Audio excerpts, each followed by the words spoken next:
So I think many folks are here now. So good evening and welcome to Broadview's National Online Reading Club. My name is Emma Prestwich and I'm Broadview's digital editor. Working behind the scenes to help me out tonight is Sharon Doran, our promotions manager. We're so glad that you've taken an hour out of your evening to be here with us. We'd love to know who you are and where you're from. So please say hello from your hometown in the chat space. Calgary, wonderful. This evening, we're going to hear from interviewee Zarqa Nawaz and writers Omar Mouallem and Thériault. In a few minutes, I'll introduce you to our great guests. But just a few more notes before we start. After our speakers have told us a little bit about themselves, please be brave and ask questions. There are two ways you can do so. You can type, "I have a question" in the chat box, and I'll call on you as time allows. Then switch on your audio and ask your question. This is the best way. I think it allows the best interaction between everyone at the event. But if you'd like, you can type your question into the chat box and I'll ask it for you. All right, so our first guest is Zarqa. Zarqa is a Canadian creator and producer for film and TV, a published author, public speaker, journalist, and former broadcaster. She created the CBC sitcom Little Mosque on the Prairie. For our July-August issue, she spoke to Shema Ben-Ambar about doing stand-up comedy, the role of women in Islam, and her efforts to portray Muslims as three-dimensional. Please join me in welcoming Zarqa. Hi, Barbara. Zarqa. Oh, and your mute button's on. No worries. Can you hear me now? Yes. Thanks for that lovely introduction, Emma. That was wonderful. Thank you, everyone, for coming today to listen to me. I'm assuming everyone read the article that Emma's referring to. And so I wanted to tell everyone I'm starting a brand new career as an actor for the first time. We are creating a web series called Zarqa. And one of the reasons I wanted to do that was because everything on television that I've seen that has Muslims always deals with the same issues, you know, the immigrant experience, the parent and child conflict. And I thought, what about just people being people, doing ordinary things, having ordinary experiences? So this is not autobiographical. I just want to tell everyone, because I'm getting a lot of emails from people saying, it's a terrible thing that my husband left me. He did not leave me. I am not divorced. I'm happily married, 28 years last May. So this web series is about a Muslim woman who has been divorced for a few years and finds out, like a lot of women do when their partners get remarried, that he's getting remarried, and he announces his engagement on Facebook, and lo and behold, it's to a woman half his age. And she feels this tremendous sense of loss and humiliation when the comments come on Facebook saying things like, nice upgrade, does the ex know?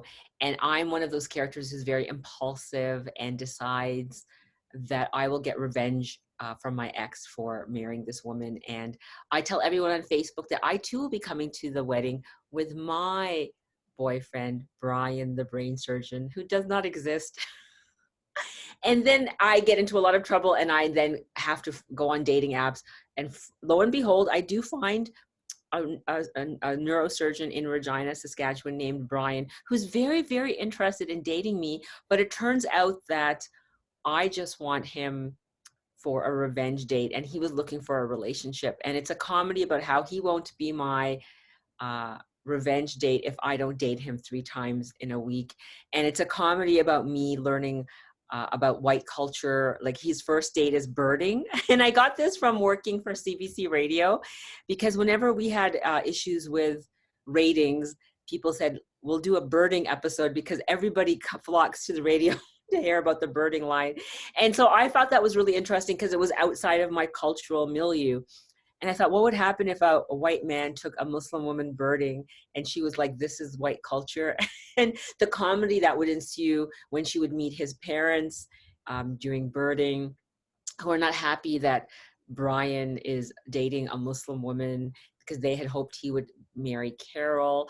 And then my parents find out that I'm dating a white man, and then they want to meet him. And I don't actually want anyone to meet Brian. I just wanted him for that one weekend, and it starts to go out of control, where my parents are like, a second chance for our daughter, and he's a brain surgeon. So it's a comedy, but my whole life is unraveling because of this one single act of revenge. And then Brian, wants to go to the mosque and potentially convert, where I meet the Imam, who is an ex-flame of mine, who's now interested in me because I'm back on the market, but now I'm with this white guy, Brian. And then my ex finds out that I have 2 men interested in me, and then he reignites his interest. And suddenly, before I know it, I have 3 men who are interested in me when I was not interested in any of them. And so it's a comedy about how a woman who has been scorned deals with divorce and feelings of loss and jealousy. And those are stories that you never see Muslim women portraying. It's always the same character over and over again. And I wanted through comedy just to start exploring different avenues of being human besides the usual tropes that you always see with immigrants and Muslims. And so I thought that no one else is going to do this, so I wanted to do this on my own. So I submitted an application to CBC, and we got a CBC license. So this will be shot this October, and it will be on air probably early next year. We're not sure because we submit it. And so that is my latest project. I wanted to start exploring a different avenue of acting and the creative element. And I wanted to act. So I'm in intensive acting classes right now, you guys, and it is so challenging, memorizing scripts and going through the process of being coached and learning this different avenue. But I wanted to learn the whole aspect of the creative process, not just the writing and the behind the scenes part, but what is it like for an actor to actually embody a character. And I have her kind of being very similar to myself, someone who's very impulsive and does things without thinking and gets herself in trouble, and then her life sort of implodes or explodes exponentially. So it's a comedy about that. And I named it myself Zarqa, which was a huge mistake, because now I'm getting lots of emails telling me how I'm such a brave woman after my husband left me and I'm raising these children by myself. So no, he didn't leave me. Everything's fine in my life. My husband does not appreciate those comments. So tell everyone that everything's okay with my life. So though I believe I had 5 minutes, am I over time slightly? Oh no, this is incredibly interesting. I'm sorry that you have been experiencing that. It sounds really great. It sounds really funny. Where are you at in the shooting process? You're filming it as we speak? No, we're in pre-production. We start shooting in October. It's been really challenging. Shooting has been really challenging because of COVID. Mm-hmm. There have been a lot of restrictions because actors can't obviously shoot with masks on. They have to be in enclosed spaces, and they can't keep, social distancing isn't always possible depending on the scene. So there are very strict rules. For example, you have to have daily testing, so that 2 actors have to test negative before they're allowed to act in front of each other. And then they have to be continually tested. And then the crew has to be continually tested, because you're working in this bubble. And that has resulted in much higher production budgets than anyone was anticipating, because the tests are like $100 a test. And if you're testing everybody in the crew daily and weekly, the budgets went up. So what I decided to do was push back our production time, because we were actually supposed to be shooting in June. And I said, at that time, the situation in Saskatchewan was also pretty bad. The rates were really high of infection. So I pushed it to October, which was a good decision to make, because that gave enough time for everyone to get vaccinated. And then the cost of the test is also coming down. And it's possible by October they might be free. And it'll be a safer avenue. And it also gives me more of a chance to practice my acting and get stronger in that venue. So this is the first time I'm ever doing it. So we're shooting in October for 3 weeks. And so hopefully by early 2022, it should be on CBC. Oh, that's very exciting. So I want to take you and viewers back to a previous program, back to Little Mosque on the Prairie. You spoke in the interview with Shema about how Muslims had a hard time with it. Was there negative feedback you received from folks? At the very beginning, there was a lot of negative feedback, because I felt the Muslim community was worried. They weren't sure what was happening.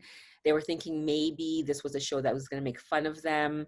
And for a lot of first generation Muslims, what they wanted to see was a perfect depiction of Muslims being perfect to one another and good and kind and generous and nothing terrible happening. And when they saw Muslims sort of being rude and mean and there was conflict between each other, they were really, really worried that non-Muslims would react badly and think that Muslims weren't good people. And so there was this learning curve where they had to realize that you can't make Muslims appear as this perfect one-dimensional community that never makes mistakes, because it's not true and it's propaganda and it's not very interesting if there's no conflict. And so what happened was that Muslims were worried that non-Muslims would view them in a negative light because there is so much, anti-Muslim sentiment out there. But then all of a sudden what happened was all these people started coming up to Muslims around the water cooler and saying, oh my God, we have the exact same characters. We have the matriarch and the patriarch and the rebellious teenager and the person in the community who feel that they should be in charge of everything. And that Muslims were realizing that the exact characters that existed in Muslim communities existed in any community where there is organization or people getting together, whether it's soccer or a church or a Freemason society. The archetypes that exist in the Muslim community are the archetypes that exist in every community. And by making it so specific, we became a very universal show and everyone related to it. And then Muslims sort of gradually calmed down and realized it wasn't having flawed Muslims making bad decisions wasn't something that would negatively affect their impression on the world. In fact, it was making things better because people found that they could relate to Muslim characters in a way they couldn't before because there hadn't been any on television in that way before. Sure. It was definitely groundbreaking in that way. So from acting to comedy, you've done some stand-up comedy. Yes. And you spoke about how you wish that shows could be hosted in places with fewer drunk, racist white men yelling at you. How have you handled this in the past? Is there a very satisfying moment with a heckler, or how have you dealt with? I think the satisfying thing is when people look at you and they're not expecting to hear anything come out of your mouth that's going to rivet them. And then you stand up on a chair and you have to yell.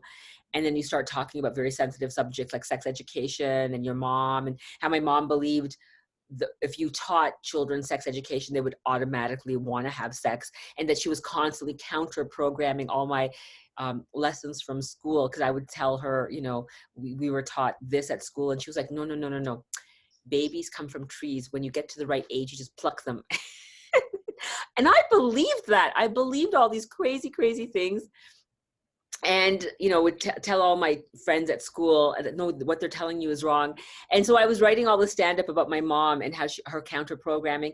And what was the amazing thing is that then people would come up to me and tell me that their very Catholic mom or their very religious, parent would do the exact same thing when they were growing up, that they would be so scared of sex ed and that they would be telling them the complete opposite of what they were learning. And they would grow up with these really strange ideas of what sex was and how children came to be in this world. And then I realized that the same thing was happening that had happened with Little Moss. Like if you ground a story, a very specific relationship and very specific culture and place, that it ends up becoming a very universal story. And so the stand-up ended up relating to so many people who came from, strict backgrounds or religious backgrounds, or just parents who are very prudish and didn't want to talk about it. And so it was an incredible experience that you can stand up in a bar and talk about things and have people relate to you in a way that you wouldn't think that was possible. Sure, freeing in that way. Ray has a question. He's wondering whether you can describe the freedoms that you have experienced since you switched gears from journalism to comedy. Yeah, I mean, journalism is it's a field where you go and you tell somebody else's story. You interview them and you write their story for people to consume, and you make it into, sizable chunks. Whereas comedy has more depth to it. Like you don't have to stick to a script. You can make up story, and story is very evolving and growing.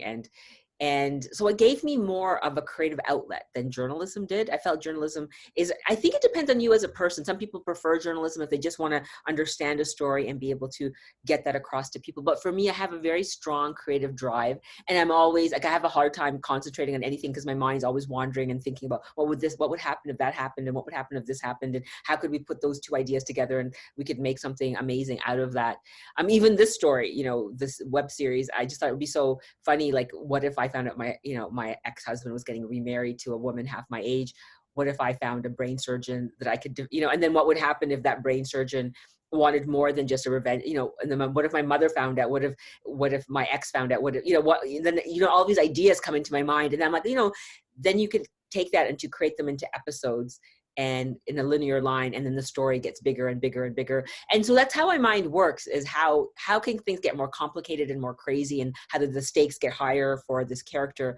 And so I find comedy and story the perfect alignment of my skills and what I love doing. And I've been really blessed that I've been able to use them and get my ideas and comedy through in so many different venues. Like I did Little Mosque, and when that finished, I was able to write my stories in a memoir, Laughing All the Way to the Mosque. And when that finished, I was able to do stand-up and do more stories. And then that finished because of COVID, and I started going, and now I've come full circle, and now I'm going back into television again. So it just allows me this greater freedom of creative expression. Sure.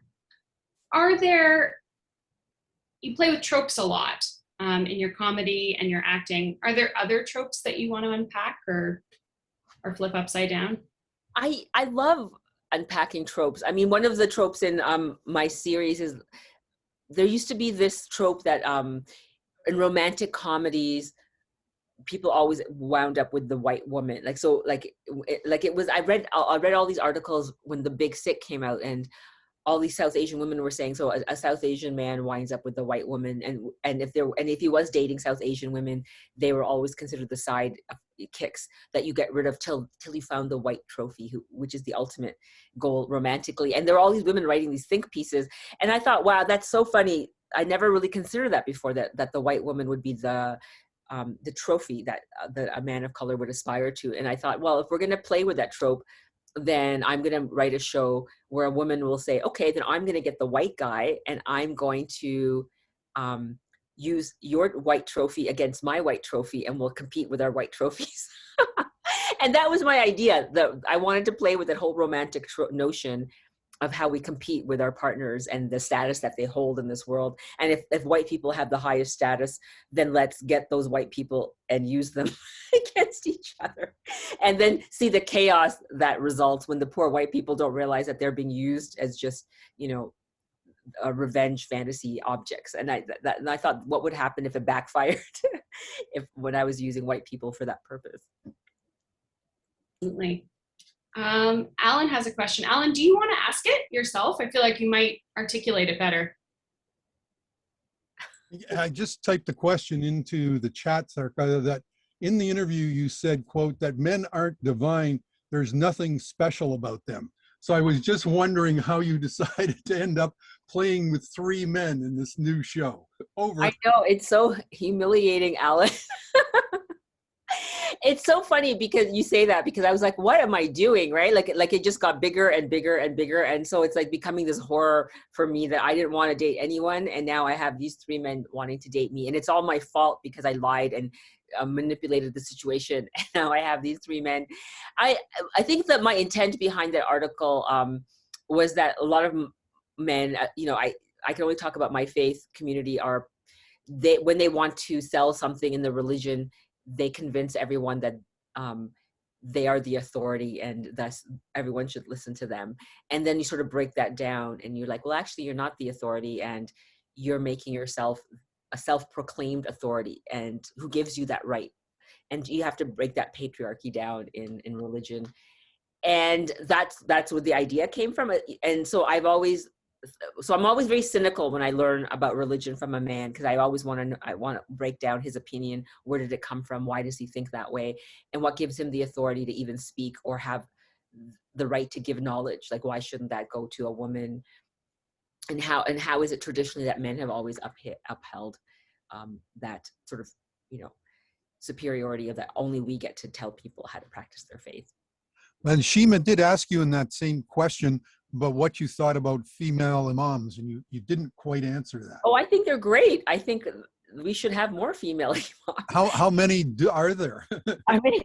Well, it would depend, right? Like in my family, when we lead prayers, I become the imam and I lead the men in my family in prayer. And I think there's mosques which let women lead men in prayer. And I think that's becoming more and more accepted. And I mean, and that's what I mean when, like, who said that only men can be imams? Men did. And who told men that? apparently no one except themselves, and they're not God. And so that's my attitude, is like we have to question why men say things when they say it, and who's benefiting the most. Mostly men. Right. Thank you. You're welcome. Thank you so much, Zarqa. You're welcome. Thanks for having me. Our next guest is going to be exploring Islam from a different perspective, diving into a community that I'm sure most of us knew little about. Omar Mouallem is a writer, filmmaker, commentator, educator, and small business owner. In 2020, he created the Pandemic University Pop-Up School of Writing, which is for and by writers in self-isolation. You might have seen his work on CBC, BuzzFeed, or the Globe and Mail. In the story America's Muslims, he writes about the Moorish Science Temple of America, an obscure Islamic sect that is seeing a curious resurgence. The piece is part of a larger book, Praying to the West, How Muslims Shaped the Americas, which is out in September. Please join me in welcoming Omar. Thank you. Thanks so much for that introduction, Emma, and thanks for putting me on the same virtual stage as Zarqa. I've just admired your work for so long. It was great to hear you. So yeah, thank you everyone for coming. Yeah, my article, American Muslims, is about the Moorish Science Temple of America, which, as Emma said, you probably haven't heard of. And you know what? I hadn't heard of them until a few years ago as well. I became fascinated with this little-known sect kind of by accident while I was writing Praying to the West. I knew that it was inevitable that I would be going to Chicago for this travel memoir that I was writing about mosques in the Americas and Muslim communities in the Americas. Chicago is as I write in my article, kind of figuratively and literally the American Mecca. It is where some of the largest, most mainstream Muslim organizations in the United States, particularly with African Americans, have either started or where they are headquartered now. And that's where I learned that there was a Muslim prophet named Noble Drew Ali, who was an African American, but he did not call himself an African American. He called himself a Moor or a Moroccan. And I just instantly became fascinated with him and his early followers in the 1910s or 1920s. It's there's some discrepancies between when he actually started it and when he started to proselytize. But I became very fascinated with them because the many anachronisms in their Islamic faith really fascinated me, like the fact that they dressed not like Muslims of the time, but Muslims in the movies and plays of the time, sort of like, wearing fezzes and these very Orientalist fashions. And they call themselves not Muslims, but Moslems. Until this day, they still call themselves Muslims, which is why the article is called American Muslims.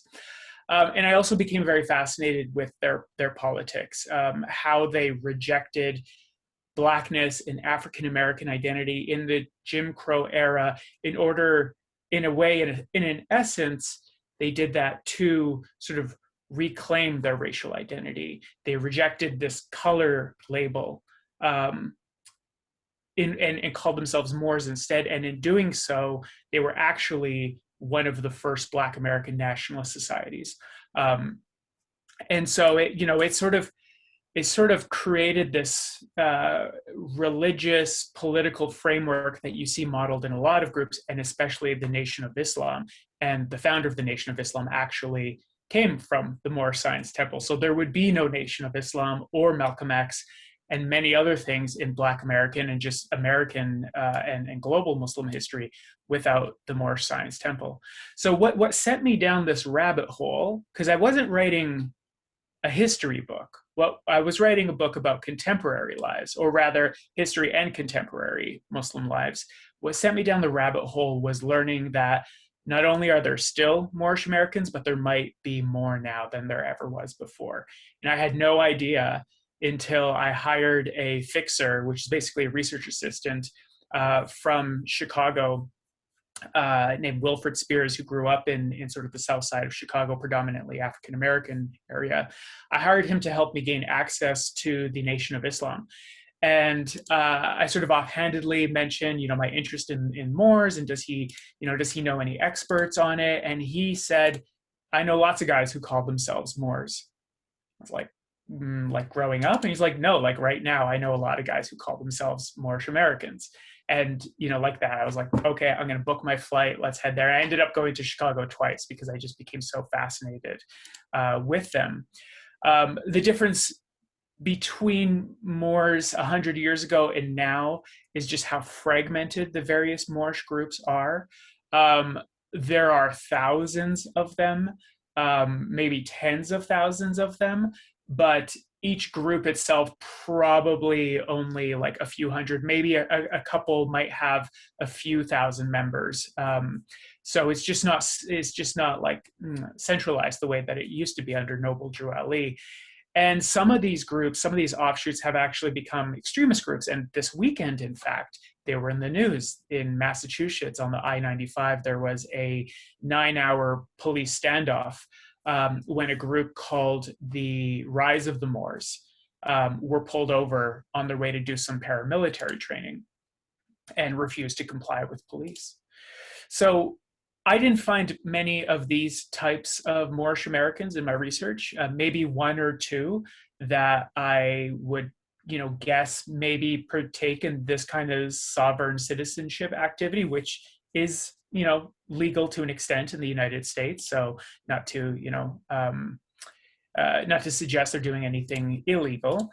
But I did meet dozens of Moorish American people who sort of found their way into this faith through an interest in sovereign citizenship, and were sort of, the way they would describe it as sort of being, brought back from kind of the edges of extremism.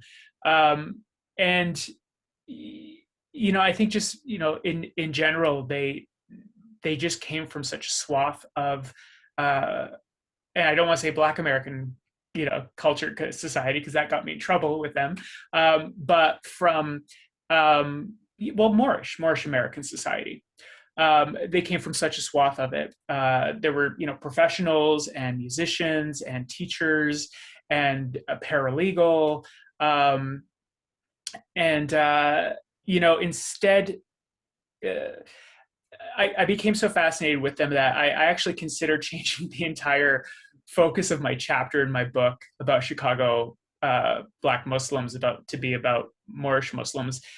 Instead, I had the opportunity to just kind of peel off a part of that chapter and expand on it for Broadview. And so I was happy to take the opportunity to do that in this issue. And that's the story. That's the story you read. Thank you so much. The FBI once labeled the Moorish science community a cult. And at one point, the FBI even infiltrated and investigated it. In your piece, you took care to never refer to the community as a cult. Can you speak to why you didn't use that word? Yeah, well, what the FBI labeled it that, I believe, in the 30s, and it might have even been earlier, in the 20s when Noble Drew Ali was still alive. It's my issue with the term cult, first of all, is that I think that when you drill down to it, you can label a lot of religions, some of them very mainstream, as cults. And if we, if generally we accepted cult as just sort of on the surface definition of the term, that would be fine. But we all know it has some pretty negative connotations to it. The other issue is it's unclear whether you can really label the Moorish Science Temple a cult because it's so fragmented. There's very little concentration of leadership. You could probably label some of the groups cults. I certainly came into one that that disturbed me a little bit, not for any reasons of extremism. I just felt like the leader of that group possessed a lot of power over his followers, and I observed some mistreatment I didn't end up writing about that. I didn't want to write about him because I felt like he didn't deserve the spotlight, or being, glorified, or even just, I guess popularized in any way. But I'm not an expert on cults, but the way that it's become almost like a meme, where you have kind of hilariously an innumerable number of Moorish Supreme Grand Sheikhs claiming to be the one and only divine Supreme Grand Sheikh. And they constantly have offshoots, and there just doesn't seem to be any control within the groups and the followers. It just doesn't seem to like meet the definition of a cult in that sense. Sure. I think you're unmuted. Okay. Sorry. You spoke about near the end of the piece about what you think is motivating the growth of Moorish science, and a desire for some Black Americans to reconnect with a history that is not associated with slavery, to have a connection to something grander. Have you noticed other cultural influences, either in media? Are there other ways that you think, from what you've read, that some folks are trying to reclaim that as well? Do you see other things sort of reinforcing that, I suppose, motivation for the growth of Moorish science, if that makes sense? Well, I think so. I mean, if I understand your question correctly, I think it's something that you see in most Black Muslim religions, or Moorish Muslim religions that are indigenous to the United States, is an attempt to not just reconnect with their enslaved ancestors, many of whom were Muslim, could be as much as 30% of enslaved Africans in the Americas were Muslim when they came. So not just to connect with them, but also I think to kind of reclaim a part of African culture, and Islam really is a huge part of African culture. So I think that is sort of the intention, and then with that comes the desire to know oneself, to know about your history, to be able to point to a spot on the map of the world and say, this is where my roots are. And African Americans don't have that. Those who are enslaved, or descendants of enslaved people, don't have that. A lot of them don't know what their ethnicities, original ethnicities are, what parts of Africa they came from, what their original languages were of their ancestors. And that causes, I think, a lot of trauma and confusion. We see that in Canada with First Nations. And I think that it was probably, even more amplified in the early 20th century of the United States, amid, the rise of the KKK, sort of peak American nationalism, what with the First World War, and growing xenophobia toward this massive waves of immigrants. But then you also had this massive wave of immigrants coming from Italy, Syria, China, and they all seemed to possess one thing that Black people didn't, and that was a nationality. They could point to a map and say, this is where I'm from, this is my culture, this is my language, this is my history. And Noble Drew Ali offered that to people. Whether he was sincere or not is not relevant. What's relevant is that he gave them an origin story. This is where you're from. These are your people. They still exist. They still have, this culture still exists in the motherland, and we're connected to them. And here's a flag, the Moroccan flag. Here's the flag of your nationality. And you could be freed of Jim Crow and all these restrictions on so-called colored people and Negroes if you just proclaim your nationality for a nominal fee. But that is, I guess the sketchiness of that aside, this was something people desired. Spiritually, it's something people desired, and it's something that he offered. Sure. You talked to a Moorish leader in Toronto who didn't end up making it into the final story. Is there much of a Moorish presence in Canada? I wouldn't say much of one, but it's fair to say it's probably second to the United States. I did find a Latino man who claimed his Moorish identity, and I won't go into how that works, but there is a logic to it. But yeah, I mean, there's some Canadians. There's not a lot of like organized groups. There's more like sort of small informal groups. So the man that I spoke to in Toronto, I actually met him at a conference in Chicago. So he was affiliated with one of the larger temples there. He was still trying to build what would possibly become a congregation. So he had like a group of I assume mostly young men or middle-aged men. They tend to be men. And they would have their study groups, sort of like a Sunday reading group, where they go over the different scripture, and they just kind of like talk. They talk scripture and politics and that kind of stuff. There is one rather notorious figure in Toronto who people might remember this. It was reported on about a decade and some ago. I believe that he had promoted some alternative health cures, and tragically, if I remember correctly, it may have led to the death of a child.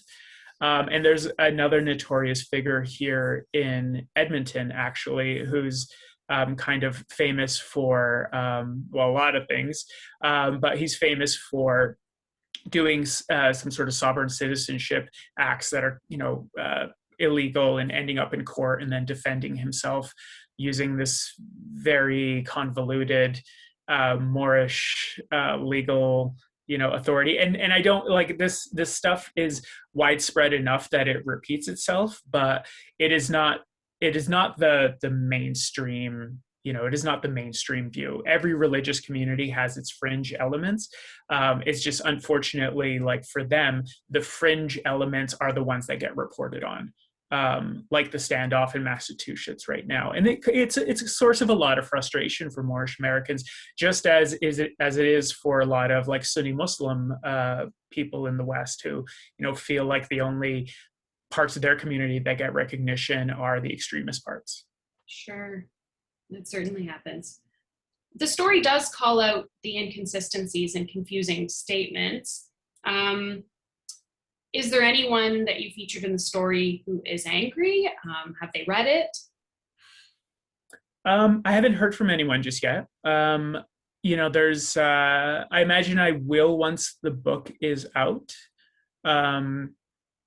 But yeah, I mean, I suspect that there's going to be people who are upset, and I think that there's going to be people who are thankful for it. I think it probably depends on maybe which sort of part of the more spectrum you sit on, whether you are a textualist, right? So yeah, I mean, but I haven't had a response just yet. I will let you know if I get one. I'll forward those emails to you. In fact, I'll tell people to email you instead. Oh boy, okay. Maybe not. Thank you so much, Omar. This is fascinating. Appreciate my that. pleasure. Thank you for having me. This is a lot of fun. So glad. All right. Our next guest is named after a saint. Welcome, Anne Thériault. Anne is a Toronto-based writer whose work has been published in a variety of publications. She writes about feminism, mental health, parenting, and historical women. Her long read series, Queens of Infamy, profiles powerful women from history like Catherine de' Medici, the 3rd century Queen Zenobia, and Josephine Bonaparte. For Broadview, she has written several pieces about faith, saints, and women from scripture. In our July-August issue, she wrote about her personal connection to Saint Anne in her essay, Aging into Saint Anne. Please welcome Anne. Thank you so much for having me. And it's so wonderful to follow Zarqa and Omar and share this stage with them, because I feel like they're a platform. I guess it's not a stage, but I'm a big fan of both of their work. Yeah, so I have some notes here for my little talk. I was fortunate enough to grow up with both the faith traditions of the United Church. My mom is a member of the United Church of Canada, and the Catholic Church, which my French Canadian family is very involved in. And I have always had a real fascination with saints. I think they are so interesting on so many levels. I love that there is a saint for kind of any occasion. You know, there's a saint of lost causes. You pray to Saint Jude when there is absolutely no hope, which, I mean, we are all praying to Saint Jude tonight for the Habs. You know, there's Saint Anthony, who is the saint you pray to when you lose an object. The prayer is like, what is it? Tony, Tony, look around, something's lost, it can't be found. So I found it so interesting that there are so many kind of representatives of all these different facets of life. And, you know, every profession has its own patron saint, and they're so tied to so many different things. And I am particularly fascinated about the intersection of saints and gender. And, you know, there is, to me, such a tension between kind of what some of these most venerated saints are and the teachings even of the Catholic Church or of the kind of larger Christian church. You know, you have somebody like Saint Joan, who is really breaking these kind of gender roles and dressing as a man and going into battle. And, you know, she's representing these things that are not the traditional gender roles that have been held up to women in the church, and yet she is venerated as being, especially among the French, as being, you know, one of the holiest women. So I find it so interesting that there is kind of that tension between what is kind of preached from scripture and these traditions that we get from faith. And also it's just so interesting to me the kind of folk legends that have grown up around different saints. You know, most saints aren't biblical. They are they come from throughout historical Catholic tradition, and a lot of them are folk saints. There's not even really any proof that they ever existed, especially some of the older ones, or they are, you know, maybe older faith traditions that were kind of inducted into Catholicism, and, you know, pagan figures that were kind of reconfigured as Christian figures. And it's just, it's such a rich and fascinating history to me. And I have been so fortunate to be able to write for Broadview about a couple of different women saints. And this time I got to write about Saint Anne, who is not a saint I really thought about for a long time, even though I share a name with her. You know, for a long time, I really didn't like my name. I thought Anne was a very boring name, and it's, you know, Ontario. I got teased a lot because it sounds like Ontario. And I think especially when I first became a mother, I really struggled with my kind of new image of myself, of who I was going to be as a mom. And for a long time, you know, I really wanted to be like, not that kind of mom. Like, I wanted to be like a fun, young, cool mom. You know, I was like in my mid-20s when I had my son, and I wasn't going to be like a boring mom or a preachy mom. And as I get older and think more about the roles that we assign to mothers, particularly the way we culturally talk about them, the way we kind of venerate the idea of motherhood, but we really don't treat mothers very well or talk about them very kindly. And also as I move into middle age and I think about, there is really, women kind of become invisible throughout their middle age. They go from being young and I guess, viewed as kind of culturally and sexually attractive, and then senior citizens are like, oh, cute little old women. And then, but women, when they're kind of in their most powerful years, when they're at the height of their careers, when they're kind of doing the most work, they are kind of socially invisible. So I found, all of that is to say that, coming to Anne, who I kind of feel is like, she's the patron saint of mothers and the patron saint of grandmothers. And she is kind of like the uber middle-aged mom. She's an older mother when she gives birth to Mary, obviously the mother of Jesus. She has kind of struggled with infertility. It's implied for a long time. She's very invested as a mother. We don't get a lot of her story, but we get a little bit of it. And one of the things that I have really loved, especially during the pandemic, is the faith tradition of, there are a lot of representations of Anne reading to Mary. And something that has become really important to my son and I during the pandemic is that we read together every night. We've been working through like a series of chapter books, and we sit down right before bedtime and we read a chapter together, and it's like probably the thing I look forward to the most every day. And it makes me feel so tied to this this faith tradition, I guess, and especially somebody that I share my name with. And so I felt very fortunate when Broadview reached out to me and asked me if I wanted to write about a saint. And when I kind of pitched them the idea of like the patron saint of mom genes, Saint Anne, they accepted that pitch. It's wonderful, and it's a great piece. You write about historical women quite broadly, from saints to women in scripture to these infamous, notorious women from centuries past. You have an interest, it seems, in humanizing these women and telling their stories. What is about that kind of work? What draws you to tell these women's stories in more detail? I'm so interested in the way we talk about women, and especially the way women have either been left out of historical accounts or their stories have been kind of twisted.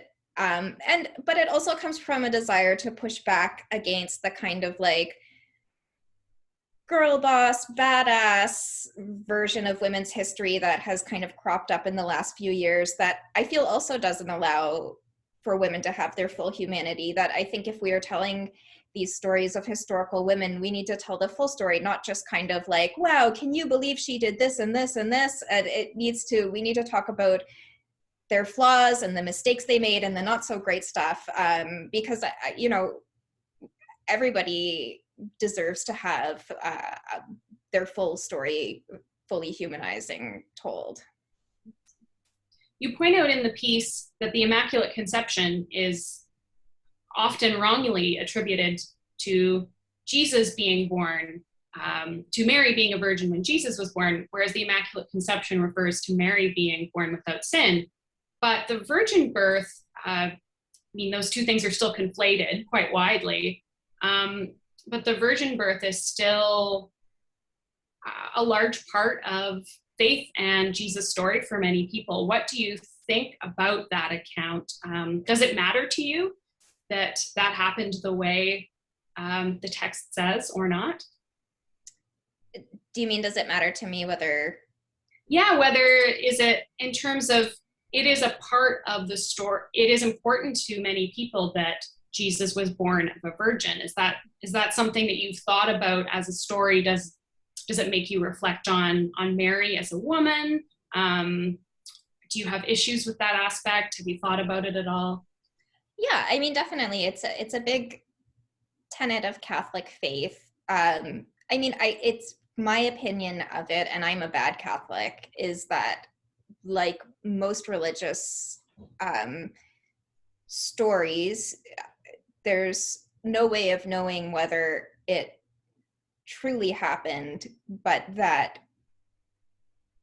a story, whether it's true or not, can be very important to people. And that's clearly like an aspect that is very important to how people engage with the faith of Catholicism in particular and Christianity in general. Does that make sense? Sure, for sure. And it was a poorly worded question from me. You found some connection with St. Anne's story because of the parallels in the art to rituals with your son. You have some favorite saints. Does your son have any? Yeah, he really he carries around a saint card of Saint Michael that has the prayer to the Archangel Michael on the back that starts out with the phrase, "We pray to Saint Michael, lead us in battle," which I think he hasn't had much of a religious education, so I think he kind of thinks of the saints as like almost like Pokemon, that you like collect the cards and you can fight them against each other. Sure. It's not tangible in the same way. No, I don't think so. It's,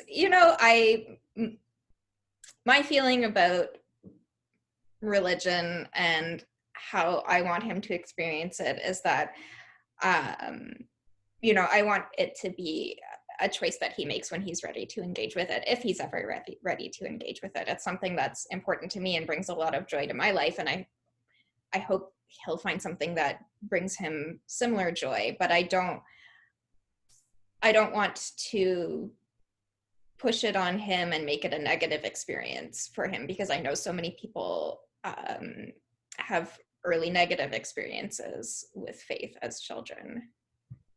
Absolutely, they do. And to connect to that, in a piece that you wrote for us last year, actually, about COVID and Lent, you wrote about how you used to hate going to church as a kid, but now you love being in a room filled with people who share your faith. Is there a moment in particular where that spiritual shift happened for you?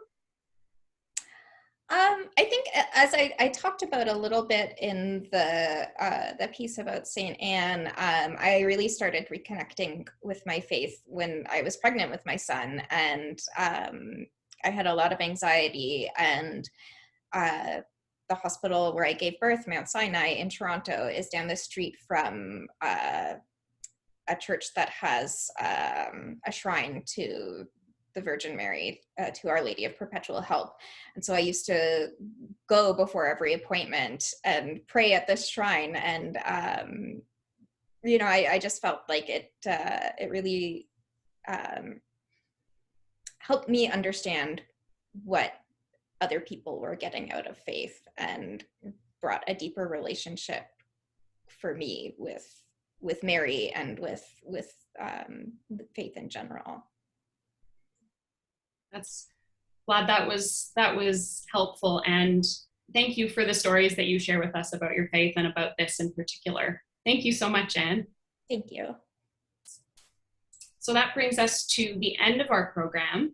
Thank you so much to all of you for being here tonight. I know it's warm and there are many other things competing for your time, including a game that I believe is starting in 5 minutes. So thank you so much. Thank you especially to Zarqa, Omar, and Anne, who volunteered their time to make this event possible. We're very grateful to all of you.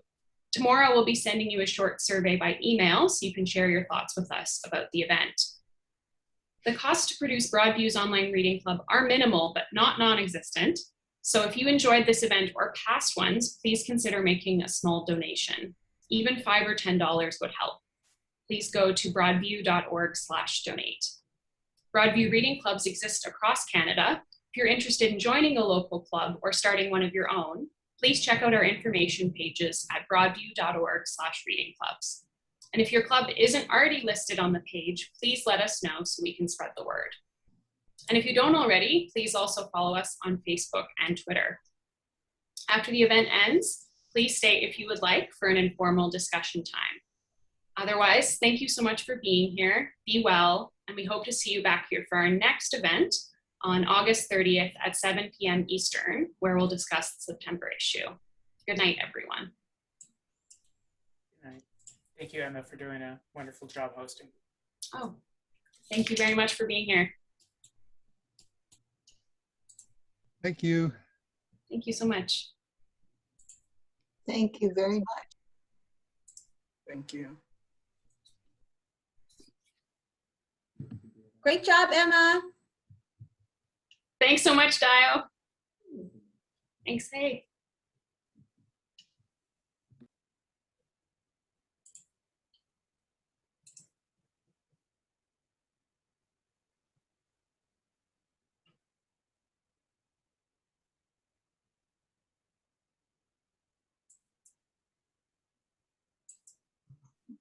Thank you, Emma. That was great. Oh, thank you so much, Anne. Good night. Good night.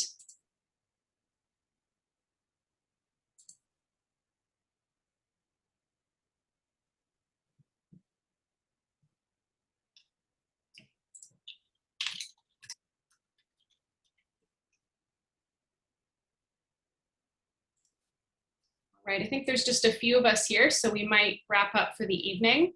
Thank you so much, everyone. Good night.